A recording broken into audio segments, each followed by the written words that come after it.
有民众看网络影片，想要家己拍电锯，甲涂粉丝的锂电池换掉，想要到规粒电池煞烧起来，实在真危险，加在无造成火灾。提醒乡亲，若要换这款充电的锂电池，上好是找专家斗相共。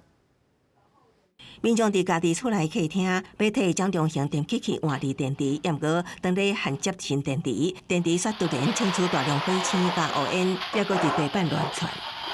这个功率就把它开大，开大之后点就砰，它有冒火花，然后就第一次冒火花还没，然后第二次一点的时候，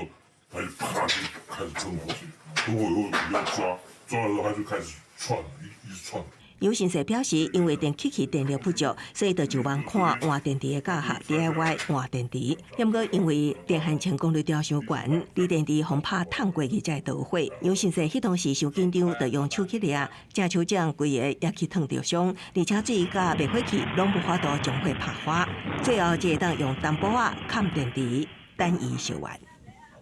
锂电池发生火灾的时候，它的本体温度都会上100度以上。所以它本身是很烫的物品，那民众的第一个反应大概都想要去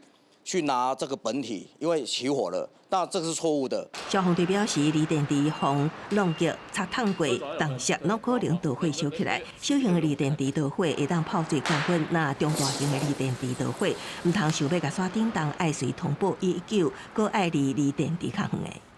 基本上我们电池在设计上应该都是蛮安全的，然后。那但是如果外力的破坏，就是我们刚刚看到这个画面上，如果它在拆装上面如果有正负极短路，那这个就有可能会让它产生爆炸的燃烧的危险。电池专家建议，因为真侪小型家电用的拢是锂电池，那需要换也爱找专业店家，因为民众设备甲相关技术不足，千万唔通家己来换，避免发生危险。公司新闻采访报道。